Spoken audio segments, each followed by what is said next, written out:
You are listening to the Hello Sport podcast. Middle school? Did you have middle school? We had middle school. 6, 7, 8. That's where we have nothing. That's why we have nothing. So that's a Jewish thing, I assume. Well, I think it's more of an American schooling thing. Sure, but I mean in Australia, Mariah? yeah, but I think it also might kind of be because the school was K to 12, so they kind of like wanted to throw something in middle school. I don't think they have middle school. Because our school was kindergarten to year 12. We didn't have a fucking middle school. Yeah.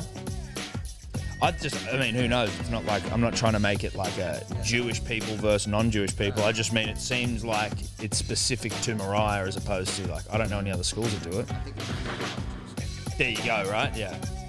maybe. Hey, interesting. Shout out to Jewish schools. Like, well, No hate. because when you're 13, having your bar mitzvah, you become a man by Jewish law, so it's like... There is a bit more of that man, stuff. You're not like Yeah. really in high school yet. I was never treated as a man until I was fucking maybe 17, 16. Really? You know what I mean? Like in terms of, you probably think you're a man when you're 15. But you're not. You're not. You're not a man when you're 16, really. But once you start having pubes and, you know. But unlike the Jewish culture where there is a line in the sand, before this you're not a man, after this you are. In like from where we're from, I don't know what defines becoming a man. Was there a moment, do you reckon? I mean, not really, because like you could say chonging, right? Your first chong, but then like some people may not have their first chong till they're fucking 19, 20. And then, I mean, like they're still like, if you've got a fucking beard and, you know, a deep voice, just because you're not rooting doesn't mean you're not a man. Maybe it's Doesn't like, help. It doesn't, it certainly doesn't help. No. Luckily, I Doesn't didn't help your suffer. case. No, it doesn't. No, if you're at the court of, Like if you're at the court of becoming a man, and I mean it's the first question they ask. have you chonged? And it's Like it or lump it, chonged a it man is or what a it woman, is. depending on who you want to chong. A chong's a chong. Oh no, but chong's a chong. I'm not We're not getting here to- specific around the chong. No. We're just trying to work out what maketh a man. Is it when you catch your first fish? I don't know. Is it the ability to produce, and this is a crass way to start. Is it when your balls drop? What, your voice? And your voice starts to get deep. When your balls drop, your that's voice your gets voice deep, gets deep. and you start to produce. Yeah, when you start to be able to produce loads. Yes. But you can produce some people can produce loads far younger than bar mitzvah age. Well, not far younger than bar mitzvah age. But like, men, it's around then. bar mitzvah age though. 13, yeah. Yeah. Not like if you're loading up 11, 12 as a man, That's a big day. You're probably not going to be very tall. you are way ahead of the curve. Yeah. You're one of those kids who's like embarrassed because they're heaps hairy in like the year 4 change rooms. Yeah, I remember kids that had pubes when you were like, you know, you're in primary school and you're like, what the fuck? Look, they end up not being tall. I think it's probably just a bit too much testosterone early on in the piece. You don't want to flood the body early. We had It stunts the growth. a dude in our year in primary school who was like a bully, humongous for a fucking 12-year-old, and he used to fuck everyone up, and like, you know, one of those people where like the male developmental sort of changes in the hands of a 12-year-old are not handled delicately, right? So it's like he's going through puberty at fucking 11, 12 and with all the trimmings. With the immature mind of a 12-year-old isn't just like, I'm just going to fucking roll with this, keep it to myself. It's like everyone knows, and it's like kind of on show to a point of graphic nature.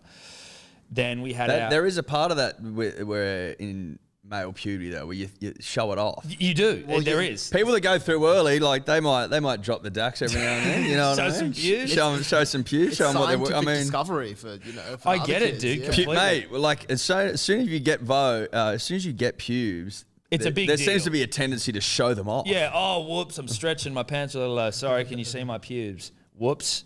Armpit hair. Yeah. Oh, look What at that. up? Sorry. Got a couple of hairs under here. Oh, what? Oh, whoops. Pubes. These old things. Oh, these sweaty pubes. had them for ages. Yeah. Had them Sorry. up. Look, I can count them. I There's remember three like, there.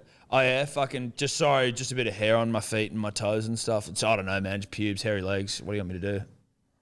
What do you want me to do? Anyway, this guy, I won't say his name, Don't say his name. but he was an asshole. Let's be honest, he was. That's mean. He was just and he probably had a lot of testosterone running through him, didn't know what to do, but he used to bash cunts, right? And then when we were in year 12, we had like a reunion to go back to the primary school. So year 12 reunion for year 6, went back, and he was the smallest human being I've ever seen in my life. And he was lovely, like nice. Everyone's nice, you know, you could like, whatever, dude, move on. You're not going to hold grudges from fucking year 6. But when saying g'day to him and like shaking his hand and all that stuff, you could just see that there was a knowing of like, he remembers not just the like bullying side of things, but just like the overt puberty display that he put on for people and the sort of the moments that you witnessed of him and how he behaved. And it was just like, we don't have to talk about any of that, do we? No, hey, nice to see you again. It was like, fuck. Yeah, and look, I know I'm short. And I am the smallest man on the planet. So, you know, whilst I probably was the fastest bowler in year 6, I don't know if I would still be able to, bounce ya. I think his bouncing days are over. If I'm reading between the lines, Tom, I think his bouncing days are over. Yep. Anyway, welcome back to the Hello Sport podcast. Home of unqualified opinion, unwavering bias.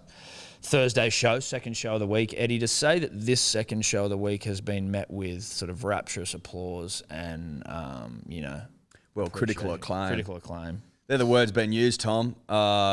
We don't use them. We just repeat them. And I'm not surprised. No, I'm not. I think the punter and the dribbler have been calling for it. Obviously, we're living in lockdown times. At least, a healthy proportion of the audience is. Yeah. Hey, listen. I mean, it isn't 11 a.m. yet, unless Gladys comes out and says 0 cases overnight. I don't think that's going to happen, Tom. I mean, there's been some messages thrown around. Messages do the rounds. Yeah. They do the rounds. Got one yesterday. And this one was more based around what's going on? Can we get a fucking update on where we're at? What my life looks like? And I don't give a fuck about the numbers anymore because quite frankly, they're not important. No. I couldn't care less. 300, 200, 300, whatever. We all know it's not going to 0. I think that's what we do know. So now we're asking ourselves, okay, when can I go to the pub again? When can I fucking rip and tear again? When can I go overseas again? What's daddy's wedding looking like in fucking... Well, I'm not a dad, but... No, but I'm calling you daddy anyway. Okay, sure. You're a father to a dog. I am. Tonka, shout out. What's all that looking like? And now we're starting to move into the language of 70% vaccination and 80% vaccination. Fucking October, mid-November. I'm like... That's a long fucking lockdown. If that's where we're headed to, if we're headed to October, good Lord. That's a long lockdown. And then I start to ask myself, so I'm getting vaccinated today, which is great news. Congratulations. So that'll be a fucking monkey off the back, and onwards I march to freedom. But all these numbers are getting thrown around, and again, this is no deal. This is just fucking vibe. When you look overseas, like the US and the UK and stuff, they're not at 80% yet. No. Like the US is like 50% of the population. I think the UK... Oh, really? I thought it was more than that. No, over 16 is not the number they've been using. They're saying 80% of the total population. Oh. If it's over 16, that might be different. So yeah, well, I mean... Anyway, I'm starting to think, yeah, it's all well and good to say that, but there's a lot of people out there that fucking buy into the TikTok fucking, The TikTok doctors. The TikTok doctors. TikTok doc. TikTok Doc, who is getting very popular, who's like TikTok Doc, who's actually like dancing while they're giving you medical advice. You're like, I don't get vaccinated because I don't trust the doctors. Do your own research. Yeah, do your own research. Yeah. Illuminati. Taking the opposite stance of doctors is not doing your own research. It's not. No. So let's just start there. That's fucking ridiculous. To do your own research, you'd need to do a medical degree and decades of study. But anyway. That's not the point. It's longer than just a YouTube deep dive. Yeah. You can't be informed in 30 minutes. No. You just can't. Even in a day. Even if you just had a bunch of, like, if you just ripped a few cones and went on into a YouTube Even if you ripped 8 of the best. Yeah. And you were worked. And you had a fucking plethora of YouTube videos and you'd put them into like a playlist and you were just banging them out one after another. And you just were like, in the fucking zone. In the zone. Even then. Draw the curtains. Tell mum to piss off. Piss off, mum. Fuck off. Get me some treats. Yeah. Get me some pods. Get me some twisties. Pods. Shout out to pods. You know what I mean? I'm doing some research today, mum. Mum, it's a Dior day and I will not be distracted. Now, even if you've had one of the great Dior days all time, you're still not going to be up to fucking scratch, I don't think. So when they're throwing out these 80% numbers, blah, blah, blah, I'm like, yep, that sounds good on paper. Current vaccination rate's probably going to hit it, sweet. But I'm waiting for that fucking stool when the TikTok docs out there start going, nah, I'm not doing it. Fuck that. I wonder though with the TikTok docs. And what I'm trying to say is, if that comes and there is a stalling, what are you going to do about it, government? Surely we can just go, fuck it, you've had your chance. That's the only thing that I'm Onwards and confused upwards. about is that, so the vaccine, obviously it doesn't mean you can't get it. It means that the effects won't be as hectic. People don't die. People don't the die. general idea. That's the general idea. If you choose not to get it, all right, fucking run the gauntlet. What effect does it have on everyone else if they choose not to get it? And that's a real question. I'm not TikTok docking here. I don't see the problem. I don't understand the problem. It should be like, get vaccinated. If you don't want to, sadly, a man in his 90s has died. He wasn't vaccinated. Sorry, bro. You had a pretty good fucking run. Something was about to kill you. Let's be honest. Something was about to kill that 90-year-old. Yep. It could have been a gust of wind. It could have been a heavy gust A or heavy a light gust one. of wind could Gusts have have been known to blown kill. the life out of Gusts have killed. Gusts have killed, and they'll kill again. And that's that's part of living on Mother Earth, is that there's killer gusts out there, and we just have to learn to live with that. But like, seriously, when like in France and shit, they're like, you can't do this if you're not vaccinated. You can't do that. I'm like, fuck that. Why? Give them an opportunity. If you don't want it, stiff shit. And if Move you get- onwards. and It's like the bloke that doesn't want to wear a seatbelt and then goes through the fucking windscreen when someone hits him. It's like, sorry, bro. You had the opportunity. You could have put it on. It's in the car. Is it about the medical? Is it about like hospitals and shit being overrun? I think I was going to say that, like, yeah, the people are still going to get really sick, and then it's still going to cost the healthcare system a lot. And Well, stuff. maybe And you it's have to still get gonna be, ruthless and go, sorry, bro. Home care for yeah. you. And then I think it's also going to be a problem with Take a like, cod rule. with like just outbreaks and stuff. If there are sections where people aren't vaccinated, especially like in communities and stuff, there's still going to be outbreaks and shit. And Right, but like yeah, I don't know. Yeah. the rest of the country has to stay locked down because some fucking TikTok docs don't want to get vaccinated. Like that's the doesn't thing. make sense. That just doesn't seem like it's a workable solution. And again, happy to be given information that we don't currently have at hand. We're just shooting the shit here. We're just here shooting the shit. We're not leaning one way or the other. No, Although I am we're leaning towards vaccination. That's what No, we're obviously.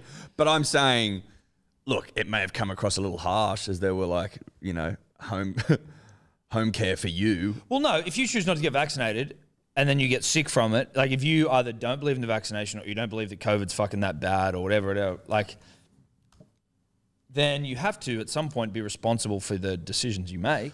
A mate of mine, I'll say this, a good friend, he's 30. He was, with COVID, hospitalised. He's a fucking big man, strong as an ox.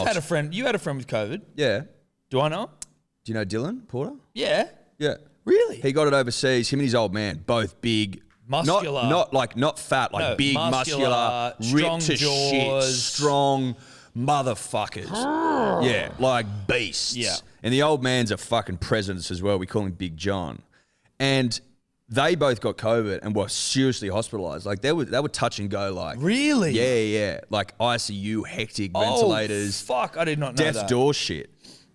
So to say that it only affects old people is misleading because that's not the truth. No. So you can't, like I know people firsthand that have been fucked up by it. So you can't just sit there and go, it's not a big deal. No. You But can we have- understand though, like you can understand how I think like I can sympathize with people that maybe have a bit of a COVID malaise, if I can say that, where, you know, you're a bit like, well, fuck, everyone that of course you hear about some sad cases. It's sad when anyone dies, but obviously you hear some cases of people who are like in their 30s and shit, 40s, 50s, whatever, 20. Like you hear these young people and you're like, holy fuck. Most of the time you're hearing about a man in his 90s where you're going, I don't know if that was the breeze that killed him or if it was COVID, and we haven't worked that out yet. So like you can understand when people are like, well shit, is COVID taking a body count off the breeze? Like is the breeze sitting there going, that's bullshit, that was mine. Yeah. I want to be scored on that. I need that. That's got to count for me. Look, fucking, I was putting out healthy numbers. My commissions were good. Yeah, COVID's come along and fucking flogging all my wins. COVID, you could argue that COVID's been fucking nitpicking wins off everyone. Pilfering them. Pilfering wins. Pococking wins off the fucking breeze. Not just the breeze. No, fuck no. Everything else. I mean, some of the comorbidities. the fucking, you know. Comorbidities have just been like grouped together now. They're like, we actually are individuals as well. Thank you very much. Don't just call me a comorbidity. It's not good enough. It's not good enough. That's bullshit. I earned my right to be. So I can understand why there are people who are going like, well, fuck, it doesn't seem like it's really that concerning. Another thing that I don't know, not being a TikTok doctor, get vaccinated, but is like when you hear of young people dying, which is obviously sad, how that relates to general, like the flu, like how the general flu that rolls around every year, like how the proportion of people that kills, like how many deaths a year would you get from the flu, and how many young people also unfortunately die. Like sometimes you feel like you get a bit like worn down by just hearing numbers every single day. And I'm like, well, I've never really had that reported to me on any other in any other way. So like it's hard to sort of get a gauge on the comparative nature of like the kill rate of the flu or the kill rate of COVID. Well, again, asking questions, not a TikTok doctor, pro-vaccine. That's a deal for Dave. Yes.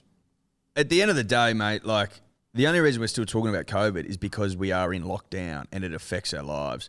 The moment it stops being day to day, it won't be reported on. Just like fucking flu deaths aren't and cancer deaths aren't. And, do you know what I mean?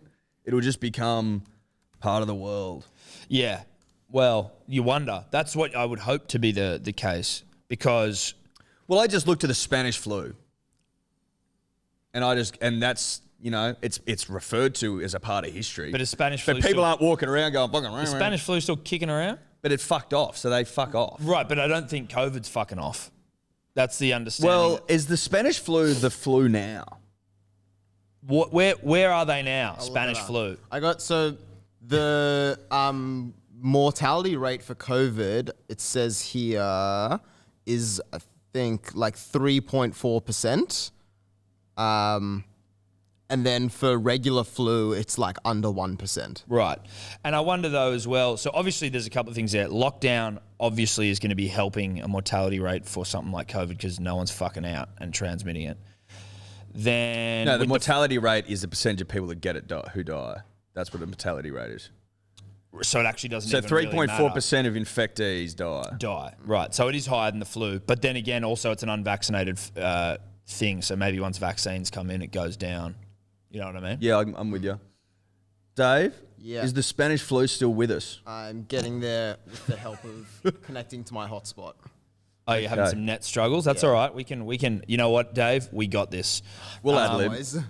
We'll ad lib. No, we can ad lib, dude. Everything else up to this point was scripted, so now we're just going to have to go. Yeah, look, I mean, I was up all night learning my fucking script, but Yeah. now I'm fucking thrown because Eddie- Dior can't fucking use the internet. No, I properly. know. While he does look up the Spanish flu, I think it's important that we acknowledge that you are wearing the gays Project 3s, whatever the fuck. Signature 3 green and gold gazers. Yeah. Shout out to Andrew for sending these so promptly. He did forget to send 2 pairs of them though, so obviously we're not stoked. The ones you may have seen on our Instagram yesterday, that is those. Mine haven't arrived. No, but I thought I'd give them to Eddie because in truth they don't really fit me.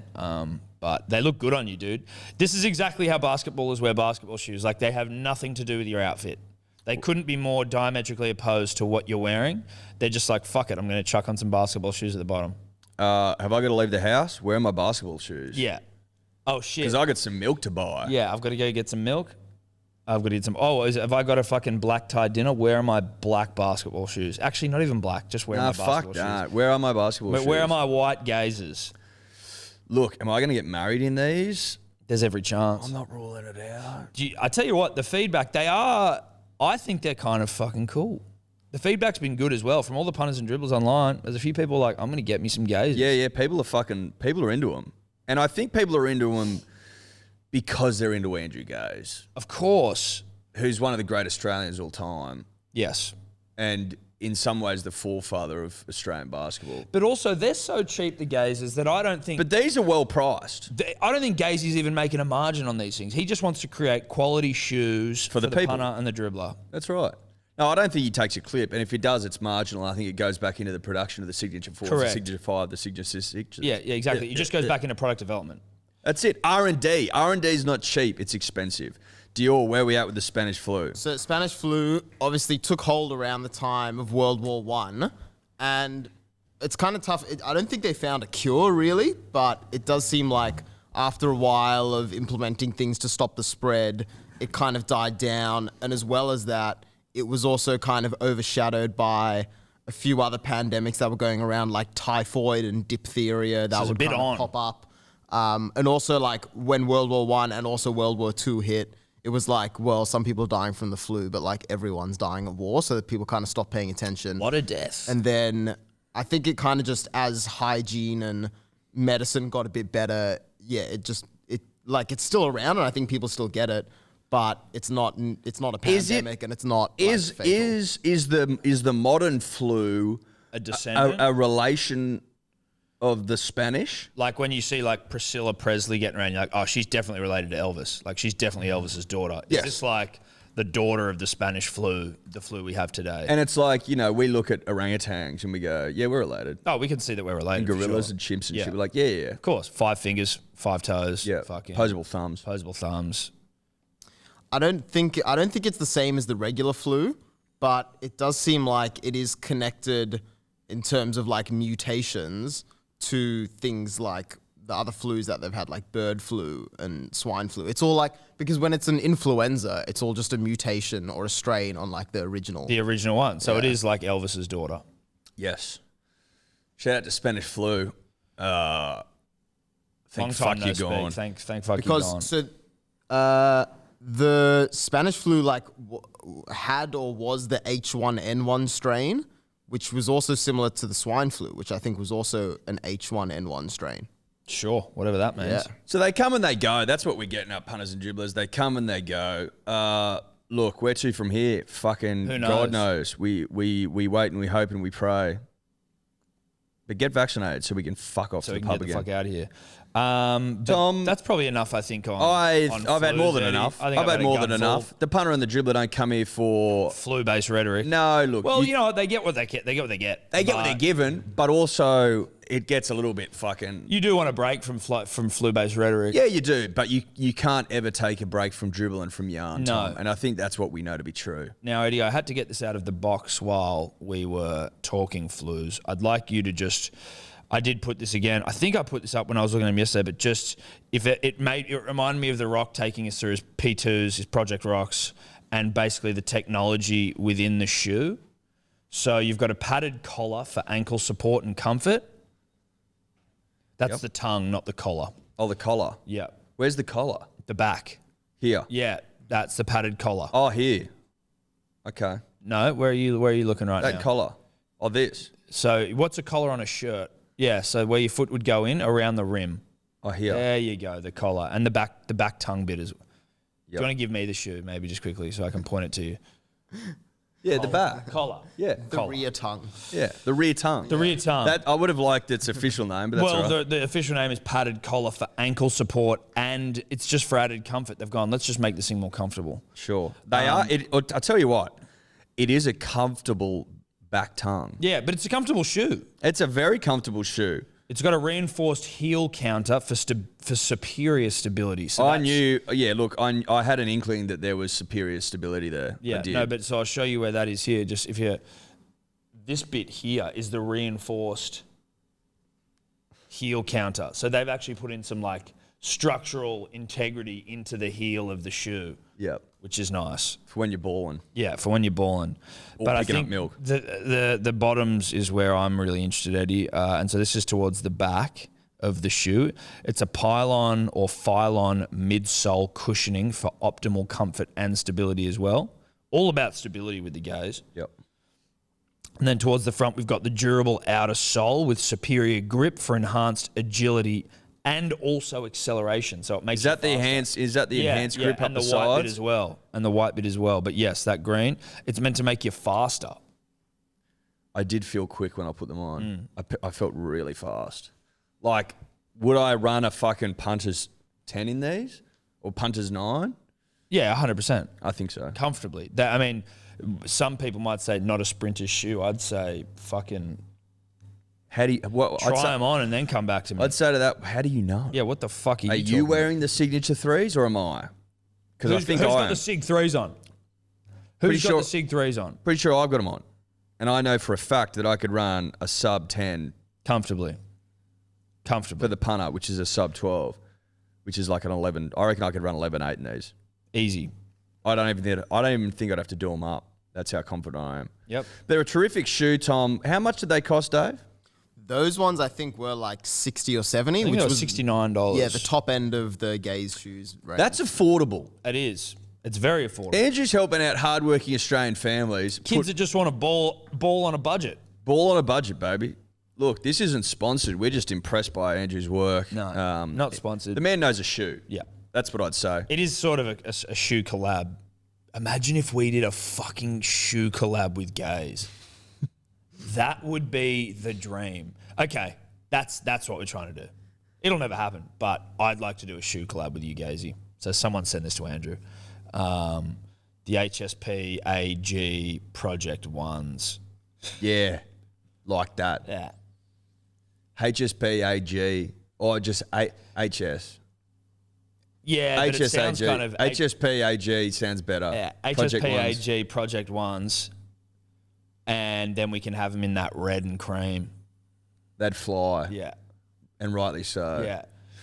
Think about it, Andrew. I know you're listening, mate. Think about it. I think it makes a lot of sense. I think it makes a shitload of sense. That's sort of the logical next step for us is to get into budget basketball shoes. I've always thought about that. I've always thought about that, Tom. I've always thought that's a logical next step.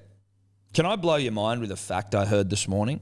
Yep. Or maybe I heard it this morning, but I must have heard it before then, but it was reminded to me this morning and it blew my fucking mind. And it's around the science of, I guess, like motherhood and parenting and shit, but specifically motherhood. So do you remember how I told you maybe on a podcast a while ago that like when a baby's sick, the mother's breast milk like changes to be like giving the medicine that will literally fucking combat the direct illness they have, I remember you telling me that. which blows my mind. So Steph was telling me that, and if you want to talk about people that are doing their own research, like she's just balls deep into mother content, right? She was saying that she heard on a podcast or she read it somewhere that like the overwhelming compulsion to like give your baby kisses and stuff from a mother perspective, obviously it's like showing affection and that's like a side of it. But when the mother kisses the baby, the mother's body picks up the bacteria on the baby's skin and can identify what is wrong with it, if anything, and that is how the milk changes.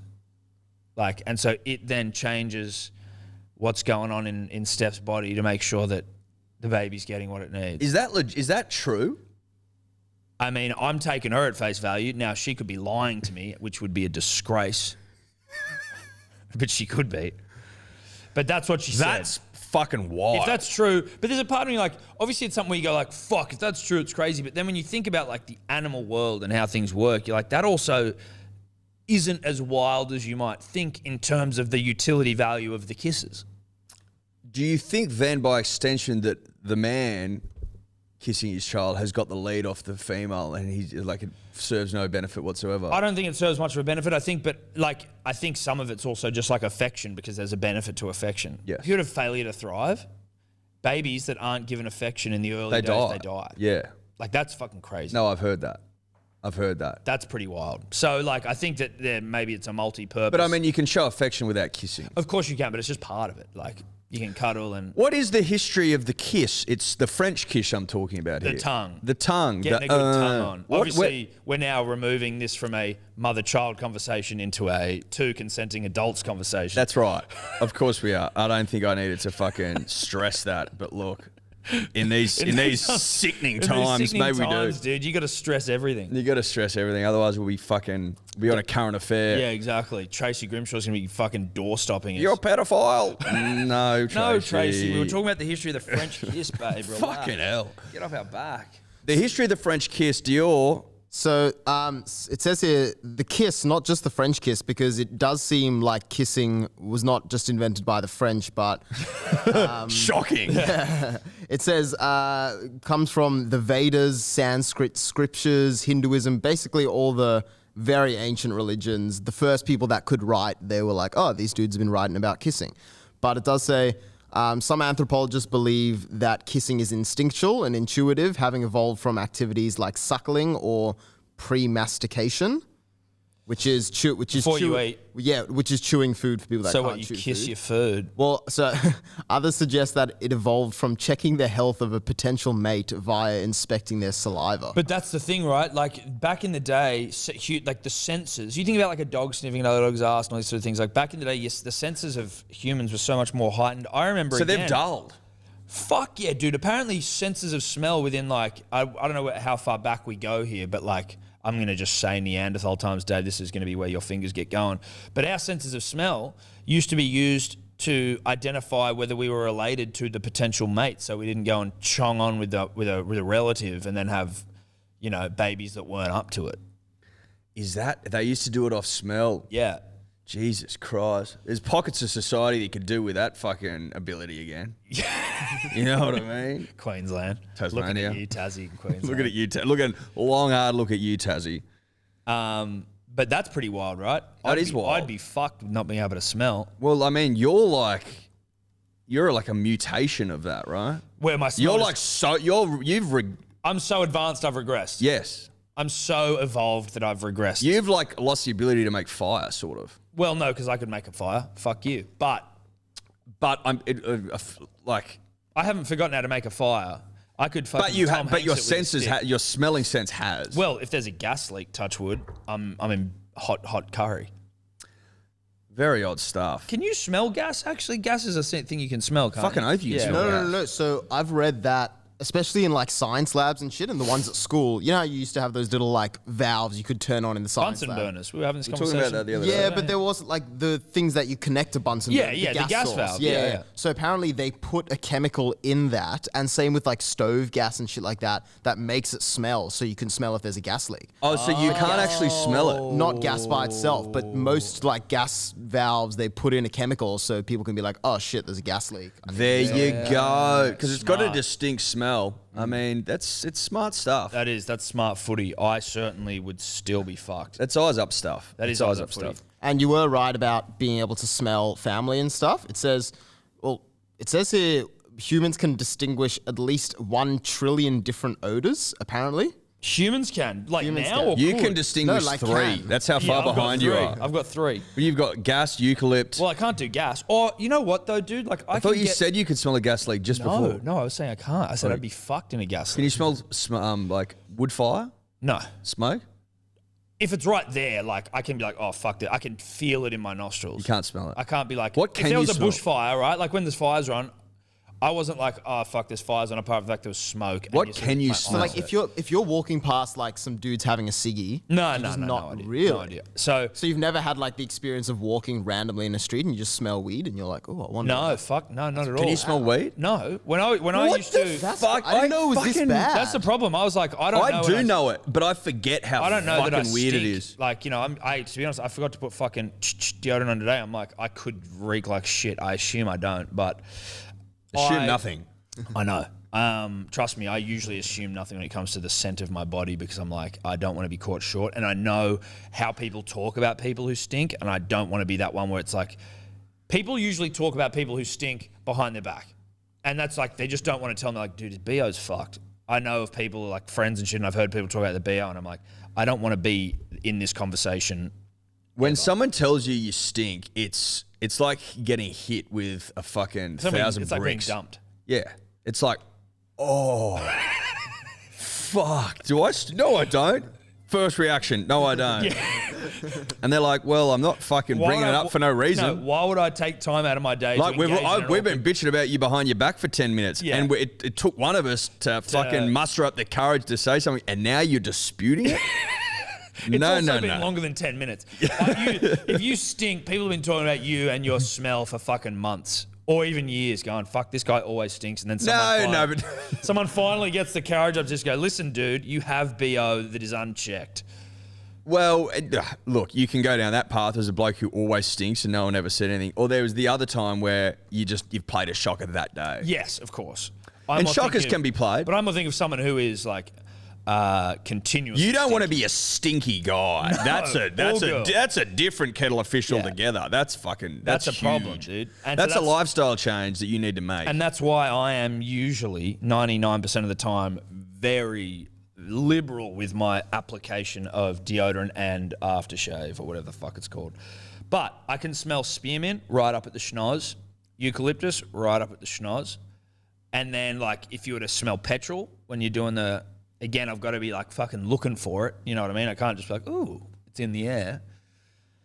If you spray, like, deodorant into the lid and I'm sort of sniffing it, but I can't identify the smell of it. I can't be like, oh, it's citrus and fucking... What percentage of taste is smell? Heaps. As I've got older, I've realised that my sense of taste isn't as good. Like, I can definitely taste because I can definitely smell some shit, but I can definitely taste. It's just that, like, again, if I'm having like a fruit juice or like a mixture of things, like a Boost juice or whatever, because I'm always having those. You love your Boost juice, do you? I'm a huge Boost juice guy. But, you know, just I can't necessarily always identify the specific fruits that are in there. I'm like, oh, this tastes nice. And there are some more like overwhelming fruit tastes. But like individually, I can eat watermelon and be like, yeah, I know this tastes like watermelon. If I was to close my eyes and eat it, put it that way. So the relationship between taste and smell happens because it basically says flavor perception is an aggregation of taste, haptic, and smell sensory information with like olfaction and taste as well. And what happens is your tongue only has like the 5 taste senses. So it does that. But then when you're chewing the food, you release the odorants of the food by chewing it up and releasing it with your tongue. And then as you're kind of breathing, you're inhaling the smell of the food as you're eating it as well. So your taste is dog shit. Well, it's not No, dog but shit. I think what might happen with Tom's taste, which I'm just basing off these 2 paragraphs I've read, is that TikTok talking. he would be able to taste things within the 5 different senses of his tongue, but more minute flavors that would be activated by the wider range of smells we can smell, he wouldn't be able to access. I wouldn't be able to do. Yeah. That So you've could have got- been a doctor telling me that. He said that very well. So basically, you put foods into 5 categories. That's all I've got. That's in category 1, category 2, category 3. This is far less medical from you. I was preferred to just go with what Dave said, which gave me some hope. If there's any doctors out there, because believe it or not, I've never been to see anyone about it in my entire life. Which is shocking. It is. I had an excuse up until probably the age of 16 or, I mean, let's say 18, because my parents never took me and I blame them for it. I blame them now for my apathy around it and not going to do it, but I can't blame them for me not going and doing it from 18 onwards, which is, you know, almost half my life. But no, I've never seen anyone. If you're a doctor, if you want to give me some advice, has medical science got to a point where I'm going to be able to smell again? Be great to know. Is there a Crayola stuck up my nose? We haven't. It could be, you know, there could be a bit of Lego up there. Would We're not sure. would you be open to wearing like some sort of smelling aid on your nose so you can smell again? Definitely not. I've got this far. It's not that much of an issue. So you'd only kind of do something about it if it was completely subtle and... Like, you know, if they just had to go and like twinge my brain a little bit. When you see those videos, like when someone's colorblind and they put glasses on and then they can see color for the first time, which would just be complete mindfuck. If I then could just start smelling, it would be pretty overwhelming. I imagine. Is shit always smelling? Can you, do you always have the smell of something in your nose? Or No, is it- because I feel like when you walk into a room, you smell something, it might hit you at first, but even if it's a bit of a bad smell, after like a minute, you're like, oh, I'm used to it. Yeah. Yeah. So at the moment, I'm not getting much. Yeah, I can't really smell it. Right. I'm not getting much. But you, like, if every room you walk into has a smell, That's at least initially, and then you're like, if wild. you walk into someone's house, like people's house, this is the wig out. Everyone's house has a different smell, and it's always consistent. That's Like so you can true. walk into a That's house and be so like, true. yeah, that's Oh, their house. And I remember this Really? from when I Yeah. was like really young. Like my mate always used to smell like his house, and like that was Yeah, just yeah. the go. And it- Really? yeah. I That's a never big thought one. about People's that. houses That's have so true. smells. Yeah. That's wild. Even if you move house. The smell comes. Yeah. Well, because it's obviously the smell is populated by the people in it. Yeah. Right? And the foods they eat and shit. Yeah. That's fucking crazy. Well, God damn it, I'm missing out. That goes back to what I was going to say before about being able to sniff family or sniffing different people. Apparently, if you shake someone's hand, within 30 seconds, if you sniff your palm, like hypothetically, those smells can give you insights into like their health, their emotional state, like if you guys are like hormonally attracted to each other and stuff like that. Wait, so like subconsciously you're picking that up through your body? Essentially, because like the way attraction kind of works on like hormone smells and stuff like that as well. On a very like. Do you reckon you could level. train yourself so that you got it to a point where it wasn't subconscious, it became conscious? So you're like, okay, this bloke's been eating pretty poorly. He seems like he's a little anxious today. He's anxious as fuck. He must have a big meeting on or something. Well, that's what it says here. Supports Parramatta. About the 1 trillion different odors that you can smell, like subconsciously your brain could kind of differentiate them, but the human language and our experience doesn't allow for like the differing between like the most minuscule of smells. Like right, so we don't know 100 it have to trillion happen on a different- subconscious level that just gives you it gives you almost just like a vibe. That's I wonder how much of that is like when you think like like trust your gut. It's like it may not actually be as sort of like purely a vibe-based fucking feeling as much as it might be your body's reaction to minute little indicators that you're getting from the subconscious. Yeah. And I'm sure it's all down to like familiarity as well. Like if you're subconsciously in some room with a lot of familiar smells, you're going to feel like comfortable there and you're going to feel good about that. Yeah. Where if you're like in a place you don't know and fucking... It's fascinating stuff. That is fascinating stuff. That's why you come to us. That's why you come to us. The Thursday hard-hitting pod. shit, baby. The Thursday pod. Do you want to talk some sport? Yeah, fuck it. Why not? Was there some like you've just always not been able to smell, right? You haven't, Yeah, no, you I didn't don't get remember. hit in I the don't face or remember ever anything? being able to smell any more than like I currently do. Wow.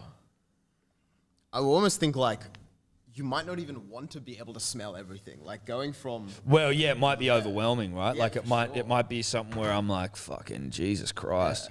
especially with young kids as well. Yeah, but then like that's what's crazy as well. So Steph can smell when Evie's getting sick. She like it's fuck. Could you smell a dirty diaper? Or No. That's crazy. But like Steph will literally be like, she smells funny. There's something about her, like I don't know whether it's like a fucking saliva or whatever, like that. But and then invariably, like a day later, Evie will get sick, and I'm like, what the fuck? Yeah, that's wild to go off like smell. And Yeah, senses it's and so animalistic and primal. Yeah, no, her breath's a bit this or that, and you're just like, dude, that is fucking bananas. Yeah. And then I'm sitting here fucking, farting. That's also the Yeah, I problem was as gonna well. say, like- I don't know how bad my farts smell. I don't know how bad farts smell in general. I don't know what bad smells are. Like, I don't know like a really fuck smell. So I remember when I was working in radio and the first job I had, I was a producer, but I was the only producer of the show. So I'd sit out in like the airlock is what it's called. So it's outside the fucking booth. You're putting calls through and all that. And I would just fucking rip farts because who cares? Like, Yeah. I'm not even thinking about holding them in because I don't even care. It's just like, holding in farts for me became There's no like, point. well, but like, okay, so I just used to rip farts. Then I moved to another radio station and I was working with a co-producer who was this chick. So like even with a dude, it's like a little easier because guys just sort of rip farts more comfortably, but I was with a girl. And so I was like, and in the morning is when you need to take Post-coffee. dumps or post coffees. It's all a bit more like there's a lot going on. It's an active time for the bowel. And so I would just be like having to hold farts in. And I, for the first time, felt like what it must be like for people to hold farts. I was like, oh, like I feel like I had tummy cramps the whole time because I'm trying to hold in farts and I have to go to the bathroom all the time just to go and sit on the toilet and just like, I'd think I was going to shit my pants, but I was just holding in these farts all the time. So I'd never really experienced what that was like. And again, like Steph doesn't exactly love it, but I rip farts at home. Yeah. It's funny. My old man never farted in front of mum. He was always like, that's a disgrace. Like, not disgraceful, but he was like, you don't fart in front of women. Usually you pick things up from your parents. I just didn't. Maybe it's because I can't smell it, but I'm just like, sorry, dude. Well, yeah. Well, I mean, if you I rip farts. if you never had any sisters or anything either, like you just grown up Well, around. I had a sister. Well, you I've do got have a a sister. sister? Yeah, I got an Oh, older I sister. didn't have a sister. Oh, But yeah, she lives in America. She lives in, okay. New York. Shout out to Bonnie. I didn't know that. But Yeah. I've always just ripped farts because I don't know the consequence of my actions. Yeah. But I tell you what, as someone who doesn't hold in farts that often, holding in farts is fucking torture. Yeah. Like, holding in farts is a horrible fucking time. I don't understand why anyone does it. Obviously, I get that farts. You don't understand because you can't smell. No, I know, exactly. Like, they smell, but I'm sort of like, what's the benefit? Yeah. Like, is the benefit just to like be super uncomfortable and probably going against what naturally you should be doing, which is like just letting it rip? Yeah. Or just go and listen, sorry guys, I've got something rogue on board and I've got to get it out of my body quick. Well, when you compare it to a sneeze, which like is actively spreading germs that can make people sick, which is very widely accepted. Correct. People aren't going to have a go at you and be like, oh, you sneeze, dude. Oh, but like. Yeah, but it's like because farts there's stink. Yeah. Yes, I get it, There's but like, no germs in a fart. I was No one's saying, got like, sick when from a I fart. worked at radio, when I was in radio and like, so when I was just producing by myself, I could rip because no one was around me, so I'd fart my ass off. Then when I was at the next job, I was producing with someone else, and I was like, and it was in the morning, so it was like the bowels fucking up and making moves at 6 a.m. And it was like, for the first time ever, I had to really hold in some monsters. And it was like, I felt like I was fucking about to have diarrhea. I'd have to constantly go to the bathroom just to rip farts. And I thought I was going to shit my pants. Look, Just let them go, I say. yeah, look, you can say that. You can say just let them go. Couple of things though, they do stink, and they are very unpleasant for those around you. How long do they linger for a long time? Oh, they can linger, bro. Like, they how long? 30 seconds you can get them up to, I reckon. Okay, but that's 30 seconds is a small price to Sometimes pay. it's like so bad you have to leave the room. Sometimes, sometimes you almost throw up. That's a hell of an ordeal. You don't fucking go to work on shit money to sit next to some bloke who's fucking farting all day, and then also like you become that guy, and you can't shake that title. Yeah, stinky bro. fart There's this guy. guy I work with. He farts all fucking day. Like if you're close with someone, fine. Like if you do it, it's all Yeah, good. yeah. But it's like if he's a co-worker Yeah, and you don't have colleague. beers with this person, or if No. it's fucking, dare I say it, a woman Yeah. that you're farting in front of, like it's uncouth. That was the problem. I was working with a woman. Dude, if you like, she would have quit, I reckon. If you kept Look, it I up. held him in. It was a lifestyle change. That was probably the hardest part of the job. Not getting up at 3 a.m. for breakfast radio every day. It was just trying to hold in farts for fucking 8 hours. It's a fucking nightmare.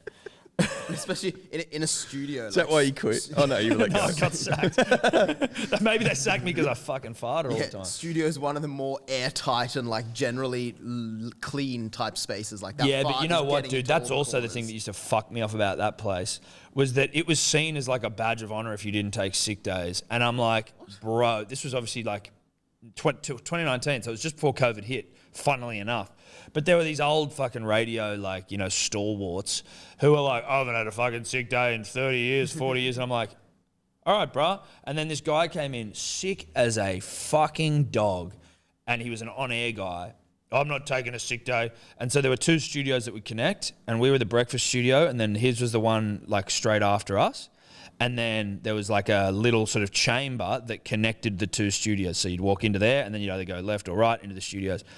And he came in sick as a motherfucking dog, and for whatever reason, the aircon or something wasn't working in his studio. So he made us have the doors open to both studios, and every motherfucker got sick, and it was like sick. Like if I got COVID and felt as bad as I did in that one, I'd be like, oh, I might die.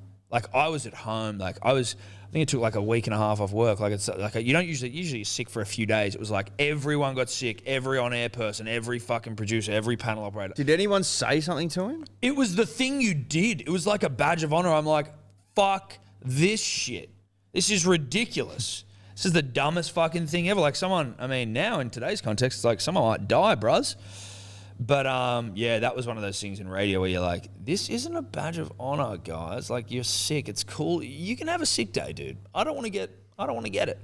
And if I know I've got it off you, it'll make me feel worse. It's like it's a manly thing. Like, oh, Yeah. I'm so manly, I don't get sick. Like, and they're on air with like these stuffy voices. They sound like shit. And you're just like, bruh, come on now. Go home to bed. You might die. You're older as well. You're an older gentleman. Good man, like nice guy. This isn't a knock on them, but it was just that mentality of like, don't take a sick day. I'm like, that's silly though. Anyway, shout out to farts, shout out to sick days. So before we get into just some of the sport topics, This Saturday, 7:30, we're doing the live stream. Manly v Para. We're going to be in here. Big TV. You, me, D. Kempy, if he comes. Kempy thinks we didn't invite him, whereas we just didn't actually tell him, which was probably... I think that's more offensive considering it's his fucking studio and we just spoke to his producer about doing it.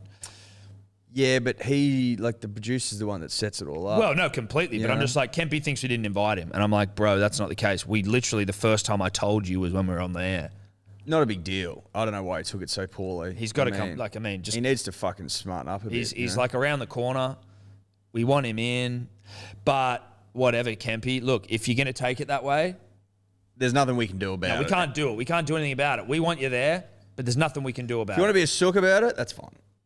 There's nothing we can do. There's nothing we can do. Listen, But you are invited if you want to come Yeah. and watch Manly pump the Eels. 7:30 this Saturday night. It will be live streamed on YouTube. It's our debut live stream. It's going to be fucking wild. fun and fresh and fruity. Yeah. And fun. The thing that will be a little different, because obviously, like, there's, you know, the Kempy has his companion, Ed, the YKTR boys do a companion. We're looking to take a bit more of a punting approach. We're going to whip a couple home. We're going to whip a couple home. You'll be able to follow along. We're going to have some bets on this game. And, you know, hopefully we're sort of working on the technology now. We've got our, you know, our crack team of IT, our IT department, which is huge, sort of just working out how we can have our bets on screen. So you can follow along. You know who we've got. You know what fucking... First try scorer, anytime. Fucking margins at halftime, full time. The whole smorgasbord of shit. Yeah. Look, if we pick them all, which I intend to, it's going to be a good day for us. And you can join in too. You can join in. You can by follow watching along. us win. You know. Well, but also we might even start like a little bit just before the game kicks off, so that you can get on. You some can get of on these too bets if you want. You can get on too. That's right. And maybe we'll be like that $140,000 punter who picked the margin in every NRL game last week. Did you say that? Someone pointed it out to me on the weekend. That was pure joy, pure ecstasy. But that should be more than 140 grand. How much did he put on it? $16. Oh, okay. Okay, so that is exactly what he should have got then. That's fucking insane. And as a math guy, I don't know if you should be sort of dictating the math to the punter and the dribbler. I'm not a math guy, you mean? That's exactly. Yeah. Yeah. Not a math guy. Yeah. My mum, when we were doing, when we were in high school, so like, I don't know if this is the same at every school, but like when you get to year 10, I think you're able to drop maths if you want. My mum was, or is it year 11? Year 11. And my mum was just like, fucking, you got to do math. And I was like, but I'm just fucking, anyway, she talked me into it. I think I was in the first class of general maths and I just went, I'm out. I just left, going, fuck it, not doing it. Fuck math. Anyway, some sport, Eddie. Look, whispers swirling, Tom. Yep. And I don't like that. I don't like when whispers swirl. Yep. Because it can throw you off. It can throw you off. But whispers swirling nonetheless about the Ashes potentially in turmoil off the back of players in limbo around whether or not their families can come. Now, the Tour of Australia, traditionally a long haul exercise. Yes. Out here for months and months and months. So they want 3 months-ish, over Christmas as well. Like, it's a family time. Well, I mean, they get out of here in November and they leave Feb. It's like 4 months probably. Yeah. And they want their families here, which is understandable. I get it. But given the current climate, they're not getting a whole lot of fucking clarity around the issue. To the point where Michael Vaughan's now talking about delaying the Ashes potentially if England can't bring their best side. I mean, is that a little bit convenient, England? Look, sort of. When Jofra Archer's not available, like, you know. Stokes is sort of taking some time out of the game. I think more that this highlights Cricket Australia's need for Vlandis just to go, you know what, I might just be the administrator for every sport in the country that we care about. So that's cricket, rugby league, racing. Well, the punter and the dribbler care about. Yes. And what's he doing summer? Fuck all. Fuck all. There's no racing on and there's no rugby league. And quite frankly, He Peter. can fit it in. You could fit it in. If anyone can fucking fit it in, if anyone can make time and make it work, it's PVL. So what we need him to do is go, listen, I'll take over fucking Cricket Australia because it's fucking run by a bunch of losers. And with the greatest respect, I don't know if that's true. But if the fact that we're talking about it means that they are poorly run. Yes. To a degree. PVL needs to make this happen. PVL goes, all right, oh, you need families out? Sweet, whatever. Listen to me, and listen to me. As long as you pay for it all, we'll make it work. Listen carefully. it's just been a cunt of a year. There's no other way to fucking slice it or dice it. And if the Olympics has taught us anything, it's that we need sport on the telly to get us through these trying times. And the Ashes, especially if we're out of lockdown, is just going to be like the culmination of this year where it's gone from shit to glory. Yep. And we're out and about and we're ripping and we're tearing and the nation's taking wickets and we're scoring fucking runs. Now, people rightly are pointing out that there are people stranded in the UK that can't get home. I understand that. That's shit. I would say this. If Australian cricket and the UK cricket, big, plenty of coin. ECB and the ACB. CA? Australian cricket. Or CA? Yeah. The Ashes is worth so much fucking money. There are so many empty planes sitting on the tarmac because no one's fucking using them. Pay to hire a fucking plane, fly the fucking thing over there and bring them all back. Yeah. That's what you do. You take some of the profit from the Ashes, which is shitloads, get 2 planes over there. Yep. And fucking, if you got to quarantine them up in the bloody desert, then in demountables with a bit of aircon, so be it. Bruh. Let's get the fucking thing done. The NRL's locking down hotels for teams as if we can't lock down a hotel for Ashes fams. Are you telling me that we can't go and get a couple of demountables if we have to? Yeah, but I'm just saying, listen, the wives and girlfriends of English cricketers, rightly or wrongly, probably going to need something flashier than a demountable in the desert. You could dress it up. Well, you could dress it up. Bit of cladding. Beautiful. Paint the Cladding, fucking actually, you could put some sandstone cladding on there. Look, now On we're a speaking. demountable. Now we're talking. Now, okay, am I in a villa now in the south of France, or am I in a fucking demountable covered in cladding? I don't know. Water feature, something. Water feature. Fucking get on the blow it and Narellan pools. Yeah. Like, we need a fucking pool in here, mate. Yeah. You could make or it even nice. just obviously maybe a pool might be tough, but or an above ground pool. That's what I'm talking about. Don't even bother digging a hole. Don't dig a hole. Fuck that. Little ladder up into the fucking thing. Just fill it with water. Maybe like a sound system playing sort of like sounds of the piazza. Yep. You know what I mean? Like See? you're in Italy. Yep. Now we're talking. Get some fucking nice oven pizzas ready to go. Bang. Cane, you've done it again, baby. Playing an accordion. Look, now we've got a vibe. Yeah. Now we've got a vibe. And a vibe that you can't say no to. That's what I would say. So there are options. There are ways to finesse this thing. But we need Peter on board, it would seem like. Because if they take the Ashes away from me, Tom, this year, That'd be one of the most brutal things I you could do will to a be country. ropeable. That'd be one of the most brutal things you could do to a country. You just can't. You can't do that. Please don't. Please don't It do can't. that. It can't. It can't be done. Don't do it. It can't be done. That'd be fucked. I'm loving But we've just come up with solutions. Yeah, we Took have. us 2 seconds. It took us 2 seconds. Just a little bit of fucking effort. And if you want to make it a bit sweeter, sell it this way. For those Aussies stranded in the UK because they can't get back, go into a fucking lottery to join the English players on the way over, a couple of spare seats. Just fucking Or load them up, lump them over. Listen, I know you want to get back and you want to see mum, you want to see dad, but what about like the prospect of no Ashes? Like, do you want to not have the Ashes on? And then they'll go, you know what, fuck flying back. A no Ashes world is the worst. That's the alternative. worst. That's the worst outcome. Is a summer with no Ashes, especially if we're still locked down, which I don't think we will be, Eddie. But you just don't know. No. You just don't know. No. And there's nothing sweeter than an Ashes in Australia. It feels right. It feels nice. We love fucking winning Ashes in Australia. And when we're out of lockdown and we've just got, imagine if we come out of lockdown just as the first Ashes is starting. Just as summer's starting to really heat Oh. up. Australia, this could be like the greatest summer Australia's ever had. This could be the greatest summer of all time. Yeah. Think about that. Let Think that- about let what's that at sink stake. Too much. Greatest summer of all time. Of all time. In the history of summers, and we've had some rippers down here, it could well be the greatest summer of all time. That's what's at stake. So we need decision makers to start getting in there and making decisions and fucking getting the government on board, getting English cricket on board, getting the players on board, getting the wags on board. Decision makers now- who are tasked with making big decisions. I think we've got 4 months until the first test, something like that. Now, that's 16 weeks. That's not that long. We need action to be taken now. And if it's not taken soon, then I think Peter needs to put his hand up. Peter needs to put his hand up and help.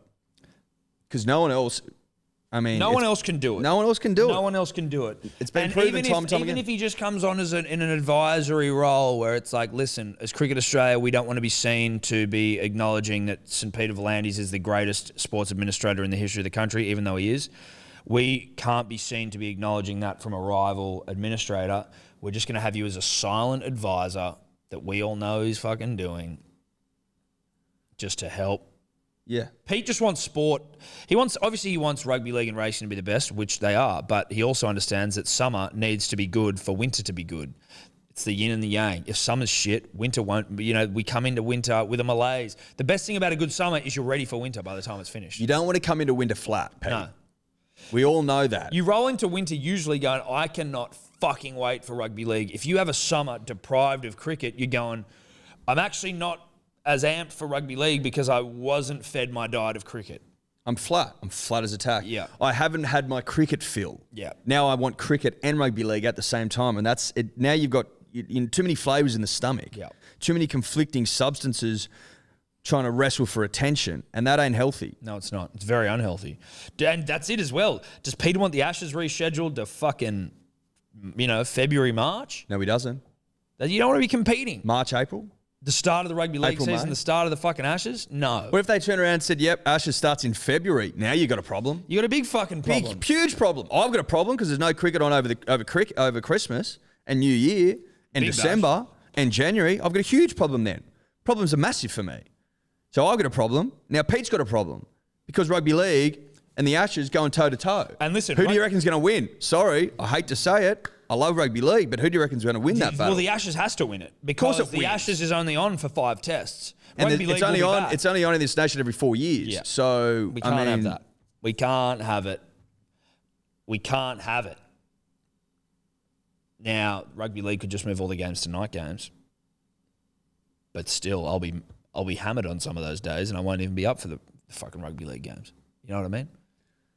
Well, I mean, sometimes when you're pissed and you're yahooing after a big long day at the cricket, if there's rugby league on in the background, but I'm mid-yarn, It's just the background. it's going to be on in the background. Yeah, because I'm on a fucking ball terror here and I'm mid-yarn. So nothing's stopping that. Nothing's getting in front of nothing's getting in front of you if you're mid-yarn. Nothing. And people that know me well know that to be true. The yarn is like an icebreaker, just fucking parting everything in its path. Get And out of the way. we can sit down to watch the rugby league, but soon enough we'll be turned towards each other And we're yarning. And the rugby league has taken a back seat The once rugby more. league is the ice just getting pushed to the side. We don't want that. No, we don't. We do not want that. Not to mention that one of the tests is a day-nighter, which will conflict with rugby league anyway. And then there's the Perth test, which is on day-nighter at for night us. for us. So again, look, murky waters you don't want to wade into. Don't make us choose. Just get the Ashes on. Don't make us choose, Peter. We're going to disappoint you. I'm Yeah. telling you to your face. I know we've been a big supporter of yours, and we still love the game of rugby league. I love it more than almost anything, except the Ashes. It is what it is. Don't make us choose. So, whilst rugby league is still obviously the mainstay of everyone's, or it's at the forefront of everyone's mind, Edward, this is sort of the time of year where cricket does start to, the conversations around cricket start to bubble up again a bit more, and it only sort of increases from here and ramps up and ramps up. Now, Australia just got fucking absolutely butt-fucked by, were they playing Bangladesh? Yeah. Yep. Playing Bangladesh in a T20 series. They lost 4-1. And apparently the Australian media manager put up a video on the socials. Dave, you can get the specifics of this for us, but of Bangladesh celebrating. And JL not happy about that and apparently publicly rinsed the guy. Well, apparently someone involved in Cricket Australia wasn't happy, and he had it out with them, and then JL's come over the top and really fucking doubled down. So someone from Cricket Australia going, hey, don't put up something of us losing. Yeah. And then JL's gone, oi, seriously don't put like the something team manager or some shit was like, bruh, that's not good enough. And then JL's come in fucking and swinging the roasted hog this around. guy. Yeah. Now, JL, a prickly character, apparently. And after a 4-1 loss to Bangladesh in a World Cup year for the 2020 format, fair to say JL wouldn't be stoked with that result. No. No. JL actually under a bit of pressure as a coach, which is funny. Well, results. Yeah. It's a results-based results-based fucking industry. That's exactly right. And unfortunately for JL, no one has forgotten about the capitulation to a goallyless India last year. I certainly fucking haven't. I haven't. The Gabba hasn't. Poor old Fortress Gabba. It's not forgotten. No, I don't think it it's hasn't. recovered. No, Fortress Gabba's fucking still in tears. It's in tears. It's inconsolable. Now, obviously, not all the blame rests with JL. That would be ridiculous, particularly in cricket, where the coach doesn't have a whole lot to fucking do with it. But under pressure, he is. And It if is you funny go how a the loss to coach, India, a like- loss to India into a fucking comprehensive loss to Bangladesh in a World Cup year, Yeah. not great. Not great. Not a great look. But also, if you're like the team social media manager and you're coming up against JL, who a Zendo Kai black belt, Yeah. do your own research on Zendo Kai, but it is a martial art. Dave, is it? What is? Zendo Kai. I think so. Dave was just messaging. No, on his no, phone. I was Dave looking up texting because chicks. in between the India series and the Bangladesh series, we lost a T20 and an ODI series to the West Indies. Yeah, so We haven't won since. we haven't been doing a whole lot. And we made our lowest ever T20 total against Bangladesh in this series. Which How was much what? was it? 62. Jesus Christ. They could have done with me out there. Let's be honest. For those of you that are new, I am a dominant force in the 7th Division Sydney T20 competition. In which Last you man standing. no longer play. Well, currently we can't because there's fucking COVID. But I even thought before that you'd fucking thrown it in. Thrown it in?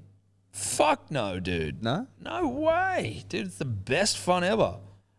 Thick Ropes County 11, the official T20 side of the podcast. Oh, of course. Just want to see him play more, that's all. Well, fuck, I'd love to be playing, mate. Love to be out there. My cricket instincts, whilst still there, you know. Going? Well, if you don't use it, you lose it. It's age old, baby. It's age old. If you don't use it, you'll lose it. But yeah, so So Zendo Kai is a training and grading system for karate and martial arts. a training, and so it's a type of training of karate. Essentially, yeah, and other martial arts. Can you just Google Justin Langer and Zendo Kai? Point is, He's a black belt. I'm pretty sure. okay, whose side are you on here then? Do you think that the media manager should be putting up a video of Bangladesh celebrating Listen, I sort of look onto at the team's socials? No, probably not. It's probably not the greatest decision. And I think also if the higher up's telling you to take it down, then you just do it, social media guy. Like, don't. He put up a fight, Yeah. which I think's fucking stupid. It's like, bruh, A, do you know who JL is? Because if you do, then you shouldn't be going against him. Do you know what out of respect for what JL's done for the nation, Yeah. I think you just take it down based on that and that alone. But if he's first asked by someone higher up, going, hey, bruh, let's maybe not put up a video of us losing on our socials. Like, you put up a result, right? Every team. you put up a result and say tough loss. Yeah, tough loss. Everyone knows the fucking We go format. back, we get better, we lift. But to put up the fucking thing of the loss, I'm not finding it like outrageously egregious. Like, I'm not like it's disgraceful, but I'm like, if someone asks you to take it down who's higher up and like, hey, dude, maybe don't do that. Just is that the hill you want to die on? Like, who gives a fuck? Just take it but down. Now you're offside with the team. Yeah. Now Which everyone's isn't like, this good guy's a because if little you're the fuck. social media manager, you need to be in with the team. You want to be able to get content. fucking good content. You need to be a following pal of the team. it. Yeah. To be They gotta laid out trust publicly, like I don't think you've got a job this summer. That's what it sounds The like. way the article read was people were like, oh, people were shocked at the way JL ripped this guy. But it's like, I mean, JL ripped some dumbass social media manager who didn't do what he was told. But JL ripped him publicly after He ignored the he fucking ignored request. a directive. Yeah. So it wasn't like JL stormed in the moment it was posted, although you can bet your bottom dollar JL passed that message on to the team manager. Yes.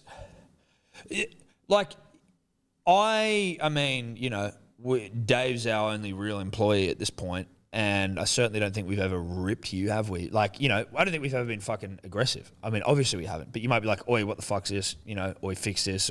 But like, I also can understand in a workplace a boss ripping someone if they do something, not just from doing something wrong. I think that's bullshit, right? If someone fucks up, like everyone fucks up. But if they directly oppose like what you're doing, like if you go, don't do this, and they're like, we'll fucking do it, you're like, gonna have to rip you now. If I started like posting promotional material for NRL 360 or something. Well, yeah, or like exactly something like where we're going. Oh, don't put that up. And you're like, well, fucking on, and you go, I'm sorry, dickbag. Who the fuck do you think you are? And that's not you. You're not a dickbag. You're a friend. But you can see where we're taking this. You can see where we're taking this. Do what you're fucking told, mate. Because you're employed by the. You're only here. You're a social media manager, so you're like you can go be a social media manager anywhere. But also, whose side are you on? Yeah, bro? what the fuck? Because if we lose to 4-1 to Bangladesh in a World Cup year, that's not a good look. No, and it appears like you're celebrating that, which I'm finding strange. Do you know what I mean? Yeah. The fuck's going on? What's that about? When is the T20 World Cup? Is that in October? End of the year. So we've got that. That's here? No, that's not here. It's overseas. I think they've moved it to like Dubai or somewhere in That'll Asia. be weird. That's not exactly ideal Ashes preparation, Yeah, although there's not a lot of crossover. Well, there is some. UAE and Oman. So we will. That's at least good though. We'll be able to roll into T20. So that's in October. NRL finishes straight into a T20 World Cup. Love that. That's perfect. That is perfect. Then I don't think there'll be much crossover. Well, I think there would be, but I think some of the players playing in the Ashes are probably like, you know what? But dude? that's what I'm saying. Yeah. I don't think they will. Like, I think there are a few of them actually didn't go. Like, Pat Cummins didn't go. Smudge didn't go. That actually reminds me, I've got a Smudge topic, actually. That dovetails nicely into my Smudge topic. Do you know what's weird? Sorry, before we move on to that's that. all right. So there's the World Cup this year in United Arab Emirates and Oman. And then in 2022, there's another T20 World Cup, which is in Australia. I think it's every 2 years. It would have been last and year. They didn't have one and they would last have moved year. it. There you go, Eddie. You and me. Give me some of that, bro. We're too smart. But the one before, I know it was meant to be in 2020, but the one before 2020 was 2016. I think they're now just getting into a bit of a rhythm. Yeah, I think T20 is still a relatively new concept in the history in cricket terms. Yes. So they're just looking to try and find a groove. An eagle-eyed punter and dribbler sent us a DM this week, and it was alerting us to the social media activity of one Stephen, Peter, John, Devereaux, Smudgery, Smith, greatest batsman of all time after Don Bradman. And there could be a very, very, very hot collab on the horizon between Smudge and Guy Sebastian of Australian Idol Season 1 series winner fame. Yeah. We all know Guy. Go the Fro. Go the Fro.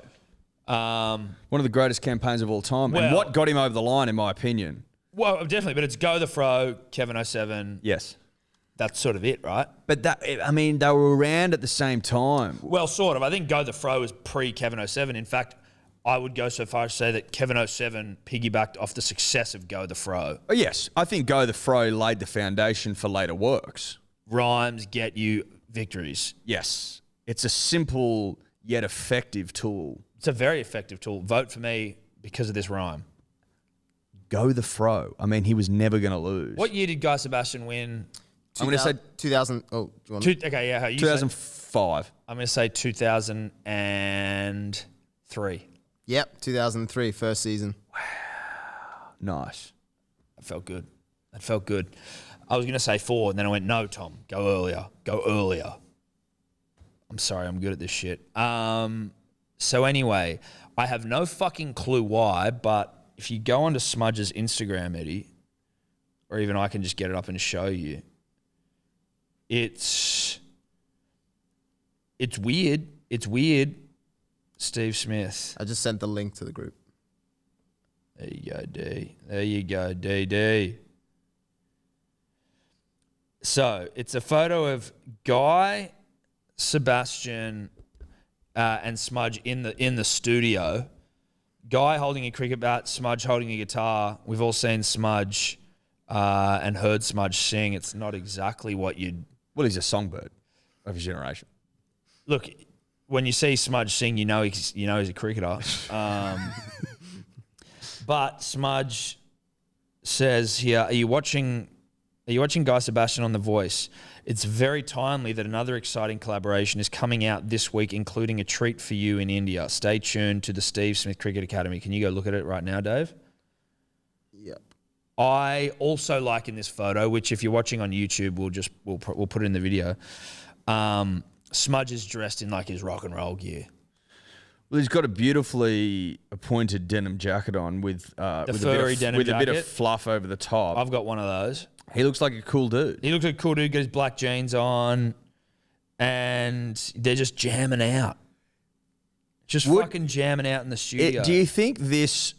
And I don't want to fucking put words in Steven's mouth, but is this a potential rebrand for trying to pluck up the cricket captaincy? So it's like, look, I'm a young cool dude. I'm a young cool dude who's hip to the fashion, who's hip to to things that are cool. Yeah, Guy Sebastian's cool. I'm cool. I'm cool. Listen, Fro. The guy who turned a blind eye to cheating in South Africa, who wept in front of a nation, he's gone now.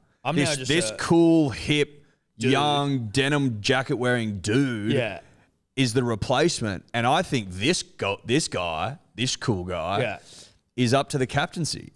This cool dude could captain the nation. You reckon? Yeah, this cool dude fucking doesn't mind little jam on the guitar. Fucking he's mates with Guy Sebastian. You know what I mean? He's like, shit, who am I up? I'm probably up against Pat Cummins, who's hot as fuck and has the bluest eyes ever. Pat doesn't necessarily Pat's not like cool dude. Pat's like boy next door. You'd love him to marry your sister sort of hot. 100%. And look, if Pat wants to marry my sister, then that's fine. I think he's actually engaged with a child. But look, if it doesn't work out, obviously we hope it works out. But if it doesn't work out, yeah, I've also got a sister who you could potentially. I mean, look, our sisters are ready to go if you need them to be. Now, from a marriage perspective, obviously. So he's got that wrapped up. Whereas Steve, I think, has had a bit of an identity crisis. Who is Steve Smith? Well, after he lost the captaincy, he lost himself, you could argue. Yeah. Like, he obviously scored runs because that's what he does. But the man that Steve saw in the mirror... Who's the man behind the bat? Who's the man behind the bat? And I think the nation at large, Tom, has been asking that very question. Well, at least I have. Holds the bat. I've been asking that. You've been asking that. Who is Steve without the captaincy? Yeah. I think we're now getting a sense of who Steve 2.0 is. Yeah. A fucking cool cat. Smudge 2.0 is a cool dude. He likes to fucking sing. You know? Yeah. I don't know what else he does, though, that's cool personally. Like, what else has he got on his gram? Have we got anything else there where we can glean maybe a bit more about... A bit more coolness? A bit more of the sort of man Smudge has become? Well, he likes his koala mattresses. I know Well, he fucking owns koala mattresses. I'm pretty sure the money he made off that was like... he did get a dog recently. He likes baking? He's a cook. That's pretty cool. That is cool. Look at those big cookies. They're big cookies. They look a little bit thin to me, but that's all right. They do look a bit thin. They look dry. Steve's actually a bit of a chef. He's whipping up some beautiful... that pizza's covered in toppings. So too many, I'd Smudge say. is... Look, Smudge based on what cooking. I'm seeing here, Smudge has a crack in the kitchen, but I'm not... He's a cool cook. Look, he's got the denim jacket on again. Okay, he Obviously a loves that new jacket. centerpiece of the fucking wardrobe. Yeah. It almost seems to me like he's trying to set up his media career. Are you scrolling down, seeing the photos of him with Ray Martin and like behind the camera? Yeah, well, and I'm stuff trying to like work that? out if that's is that just like, they want to see who the man holding the bat is, right? Like, are they also interested? They're just sort of doing some interviews with Smudge, you know? Well, no. So he's got, as part of the Steve Smith Cricket Academy YouTube channel, he's doing a few podcast type things that he's calling the tea break. And that's, so the Guy Sebastian thing was posted yesterday or something. So he has done something. He has done something. It's basically like a 23-minute little chat with Guy Sebastian, which doesn't, I haven't put the sound on, but there's a little bit of them playing some guitar together at the start, but there's no song between the two of Okay, them. well, what we're going to do is when we get to, we might pump out some dribbles and we'll just have that. We might have a little listen to... Oh, you want to do some dribbles today? We may as well fucking knock some off so we minimise the shit that we have to go through. There's not many in there, is there? Oh, I think there's I quite a haven't few. Oh, is there?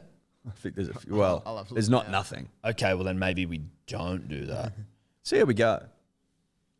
But I would like to hear a bit of what Guy and Smudge get. Oh, there's heaps. Yeah. Yeah, I told you. Fucking hell. Okay, no, I don't think we do dribbles today. But we could still hear... No, we'll just do that yeah. instead. Yeah, I think we just do that instead. And Dave can go through the dribbles for us Yeah.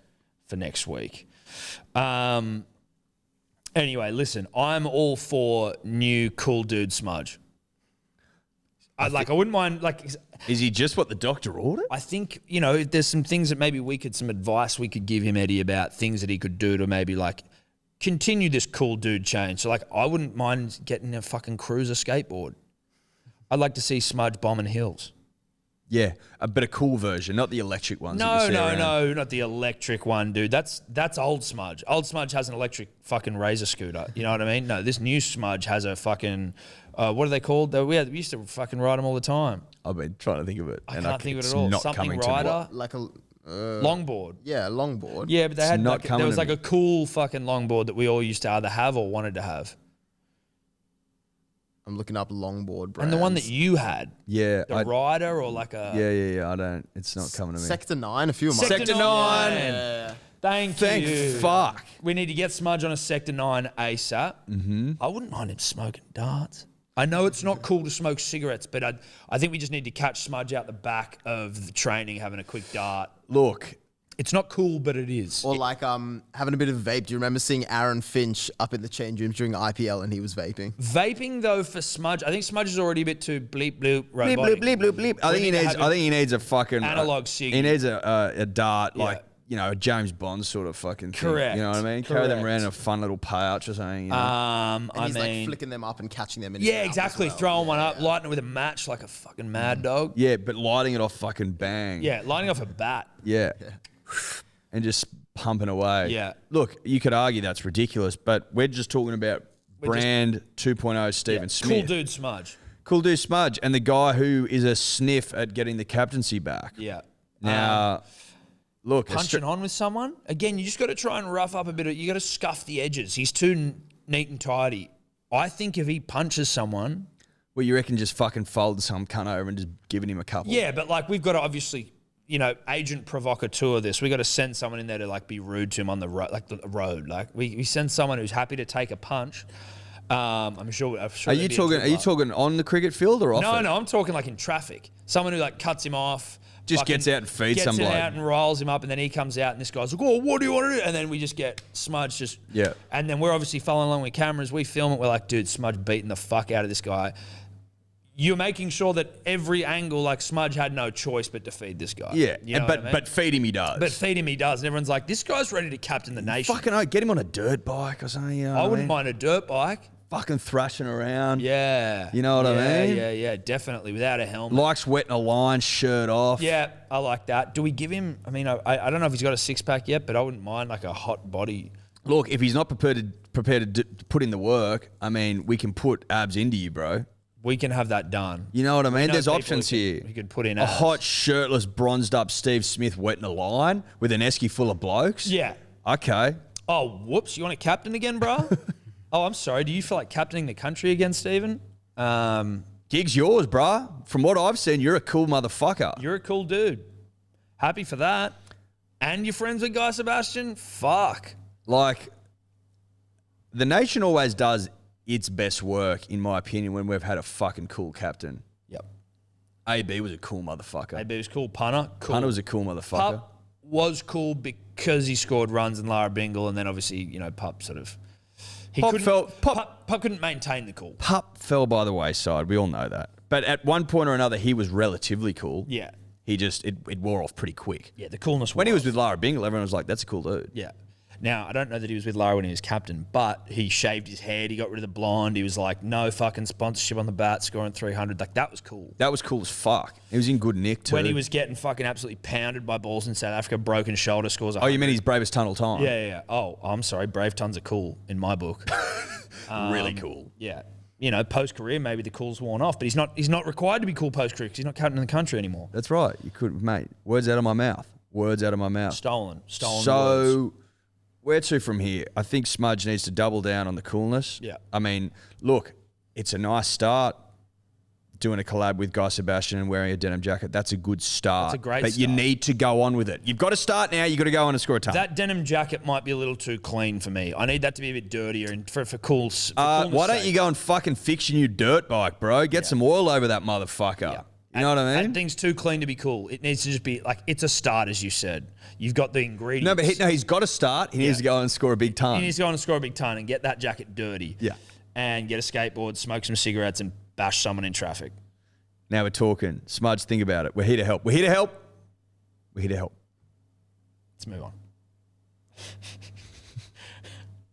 I mean, like, how long have we been going for, Dave? 126. Yeah. I don't think we need to fucking. I don't think we need to push it. Tom, can I tell you an old saying I've heard? I'd love for you to tell me an old saying.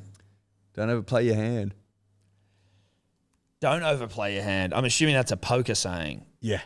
And so that would be, know the limitations of the hand that you've been dealt. That's exactly right. Also, play the card you've been dealt. That's exactly right. I don't know how you'd be able to do anything other than play the card you've been dealt. Well, you could think that you've got a better fucking hand than you do. That would speak to don't overplay your hand, though, more than play the card you've been dealt, you can't do anything but that. Unless maybe I'm trying to guess your cards. Or maybe you're playing for cards. So you're fucking hoping something comes. Hoping comes. So you might have 2 pair on the table, but you're fucking praying for a straight. Yeah. Doesn't come. Play the cards you've been dealt. Come on. Can't milk cows in Townsville. And shout out to the punter and the dribbler reaching out with information that I went off Vibe and Vibe alone. I've never been to Townsville, but I felt within my soul that cows weren't milked up there. It's been confirmed to us. No cows milked in Townsville. It's also known apparently as Brownsville because of how dry it is. Really? Yes. I fucking have been to Townsville. Or maybe I was in Darwin. No, I wasn't in Darwin. Port Douglas. It's a bit more verdant up in Port Douglas. What was also funny, which we forgot on the podcast with Kempy, that the old Cowboy Stadium was called Dairy Farmers. What were we calling it? Nothing. It was just the irony of not being able to milk cows. Fully. Oh, yeah, right. Sorry. Woo! Yeah, I'm with you. Yeah. But yeah, you can't milk dairy cows. You can't milk cows in Townsville. Simple as that. No, One of the great sayings of all time. I will, it'll be with me forever. Yes. I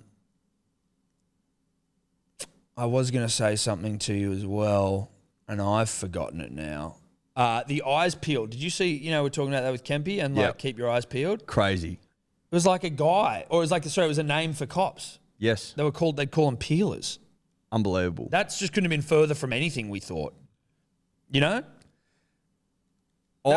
fact that is as prevalent as it is, a saying from that history is crazy. I should get that up and to just me. read it. I've got it here. So got it says, the origin comes from England, and it is in reference to Robert Peel, who started the British police force. The nicknames for the police were bobbies or peelers, peelers referring to keeping a watch out for lawbreakers. What's crazy is that, and we love Kempy's producer Matt, Dave's boss. He shit the bed when he was trying to find that. Look, we love Matt. We love Matt. But that was some of the worst deodorant I've ever seen. Yeah. Because it comes up straight away. It comes up straight away. Like whatever Matt came up with was basically from memory. No, his explanation was fucking really woo-woo. I don't even remember what it was. It just wasn't the answer though. I remember going, okay, that's not really what we... It didn't make any sense at all. No, it didn't make any sense.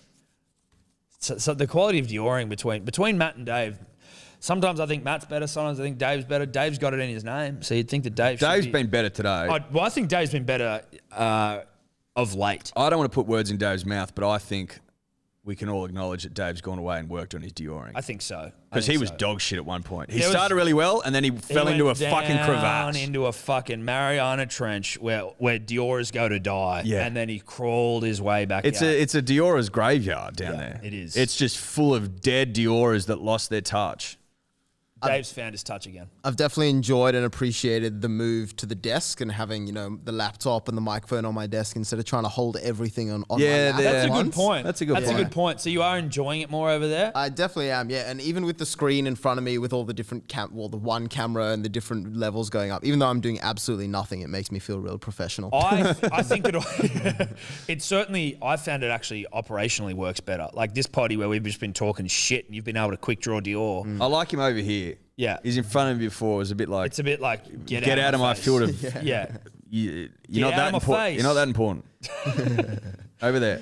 Get out. Yeah. Anyway, I don't know. Is that us? I think that's us. Do we want to hear Smudge and Guy? Or have you listened to it? I haven't listened to it, no. Let's fucking just listen to it. Put it on. Put it on. We'll hear Smudge Do you and want Guy. headphones or should I just chuck it on? You just put it on and then plug it in. We'll be able to hear it. No, we won't be able to hear it unless if we I have plug it headphones. You've got to have headphones because it's playing on the pod. Oh, you can't. So you just, yeah, good point. Just bring his headphones. Yeah. No, you great point. Yeah, it's a huge point. I'm not getting up. I just want him to bring his headphones. No, we don't move. We don't move. We move to piss. And that's it. That's all we do. Move to urine. Well, it'd be inappropriate, Eddie, if we just sat here and pissed ourselves. I don't know if Kempy'd appreciate it. Well, look, I mean, what would he? Well, I mean, what would What he does he do? want from us? But what would he do? Well, you know what? He's such a sweetheart. He'd just ask us not to do it again. Yeah. He's just such a nice guy. If I was like, I was so deep in yarn that I just pissed that myself. I didn't realize I was urinating. Like, could you sell that? Do you reckon? I don't know. You could, like, if you were apologetic, like, dude, I'm so sorry. Like, if you had a shit excuse, like, I'm so sorry for pissing all over your seats, Kempy. I was so deep in yarn that I just couldn't. I had to get through this yarn. I pissed my pants. Obviously, he wouldn't be happy, but I feel like he'd be like, just don't do it again. But what I'm saying is, it's enough to get you over the line. I think Potentially. by saying that you were so full of yarn, you didn't That know. I just had to get to it. I don't know that we want to test that theory. Well, I'm not prepared to. No. I'm merely spitballing here around, ways I could potentially get out of a future fuck up. Yes. Well, it's always good to have like excuses planned just in general. Even if there's one where it's like an excuse that you think could be widely applied to many different situations, that's probably your best go. So don't just think of like, oh, how would I get out of a situation if I pissed myself on a couch? More like, how could I get out of as many things? How I need to find basically an excuse that I can quickly. Well, deep in yarn, I think, is versatile. I mean, I've used that before when I got home at I should have been home at X time and I've got home at Y, or where have you been? I've been deep in yarn. Deep in yarn. I couldn't have been deeper in yarn if I tried. That's why I'm late. Yeah. I think that's a fucking pretty good one. But I don't know whether it necessarily gets you across the line. Well, like, I don't think it's a good excuse. Oh, sorry that I was fucking, the plans we had fell through. I was deep in yarn. I valued them over anything we had to do. Steph would cut my balls off if I used that. Although I probably have before. Sorry, didn't look at the clock. Deep in yarn. Deep in yarn. At least it's honest, as opposed to, I got in a car accident. No, you didn't. No, but it's an honest lie. Yes. Because, but it's believable. Yeah, but it's also like, I'm deep in yarn, but I'm aware of the time, but I'm valuing this yarn over upholding my end of the But also, are you 100% convinced that I've checked my the time? Because it is also believable that I'm so deep in yarn I haven't checked. True. I'm in the poker room, no clocks. I'm deep in yarn in the poker Mate, room. how many, there isn't that many clocks hanging on walls anymore. No, there's not. The Realistically, every fucking room you would have walked into back in the day would have had a clock somewhere. Yeah. Not the case anymore. It doesn't happen. My parents, they actually said something to me last night about the talking clock. As in the guys one know that, of that? actually like ding makes noise? No, the one that you used to call up and be like, Oh, yeah. I to was set around your for watch that. to that. I was yeah. around for that. That's our time. I still use the internet clock, so I'm 100% accurate. When I'm setting my watch, I'm like, what is the time? And I'll look it up online. Oh, really? To get the correct I number. don't. I just go off the nearest clock. But you used to have, there's still, I think that number still exists, where you would just call up. Oh, it would. And sure it's it just like the does. time is. I remember also when I was in radio, one of the guys that was the host of the show, a bit of an older gentleman, he was like, you know what would be a good segment? If we fucking called up the time and checked it. And I was like, that actually might be the worst idea I've ever heard. That might be the worst idea that anyone's Did ever you said go to with me. it? No. As a producer, I had to put my foot down. And I was like, that is ridiculous. Where would it have gone to from there? Remember when you used to call this number? The time is 8:34 and 53 seconds. And you'd wait till it ticks over to the next minute and be like, And like, bang, there we got go. Got it. Sick. That's the worst idea I've ever been told, I think, in my life. For anything. There you go. Anyway, can you pull that screen forward a bit? We've got Smudge and Guy jamming out here. This is on the Steve Smith Cricket Academy YouTube page, so go there if you want to watch. It's a full interview. Is Smudge interviewing Guy or Guy interviewing Smudge? No, well, Is anyone interviewing anyone? it's Smudge's channel and it's his little thing that's called The Tea Break with Steve Smith. So it's his show that Guy's coming on, All right. essentially. Okay. I'm interested to hear a bit of this. I mean, are we just going straight to guitar, which is fair, but I'm just... Well, no, opens the with start guitar. has them like noodling around a bit and then I think it just kind of goes into Beautiful. Let's watch a little bit of this. What are we playing? Just nothing. Just jamming. No sound. I can hear it. Hold on. Pause it.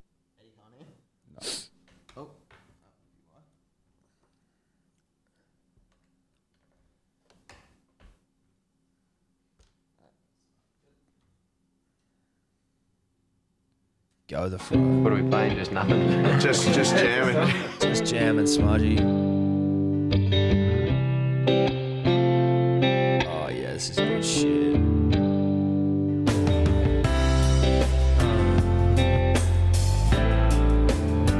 I grew up listening to Bollywood movies because my mum would watch them all the time, and for some reason there was one I'm done. song that stuck. Zindagi aake tum ek nayi jang hai, jeete jaenge hum, jeete jaenge hum, dua ke jang hai. Fucking sing, Guy Sebastian, can't he? The fro. He does. He does. Unbelievable. How good was that? Oh, the fucking boys slapping down. Guy, thanks for joining me on the tea break. Pleasure. Great to have you here in your studio. Yes, we've spent some time in here. We have Yes. spent a bit of time in here. I've got a lot more time to spend in here, I think. Yes. Mate, thanks for joining us. Let's talk about your cricket skills first. You've dropped a catch and you've hurt yourself. What's happened It's there? a bad time to talk about my cricket skills Okay, or I am lack done. thereof. I'm truly I done. I grew up That'll playing do. cricket. That will do. Thank you, Guy. Thank you, Smudge. That was riveting. Fucking hell. You'd have to have something wrong with you to sit through that.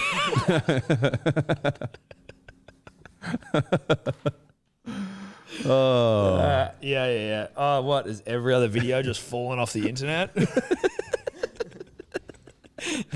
Oh, my God. Fuck me. That was, that was huge. That was huge. That's making me go red. I feel like overheating from that fucking video. Look, didn't watch a lot of it. Sure, it may have picked up. 21 minutes is a lot to ask. No, it's too much to ask. You got to set the tone early, You and it gotta wasn't set. It wasn't set. The tone was not set. Too much noodling on the guitar and out of context fucking Guy. But And then I think that in a way, Smudge has done all right because every Indian listener that starts to watch this because it's Steve Smith will hear the Bollywood music and be like, I'm hooked. oh fuck yeah, the Indians that's even like great cricketer guys who when shout out to them, friends of the show, Pez and Higgos, when they were in Australia's playing India. And and then I think when India were playing England, and they just covered the fuck out of those games, and their Indian audience just blew up because they were obsessed with, cause obviously great cricket is fucking funny, and now their audience is huge in India. Like their YouTube following as well from Indians is fucking massive. So listen, Smudge doing a good thing there, getting a bit of jai ho going, Smart footy. but unfortunately, I couldn't get through it. Look, we gave it our best crack. It wasn't for us. Sue us. Sue us. But we still love you, Smudge. It was a very good foray into the cool dude stakes. Good for you, mate. Good for But you. that's us. That's us. We're done. Shout out to Andrew Gazer's shoes. Kempy, you better come on the fucking live stream. Don't be a pussy. Don't be a dog. Don't be a dog. Bye-bye. Saturday, 7:30, live stream. See you then. Could you two just not talk anymore?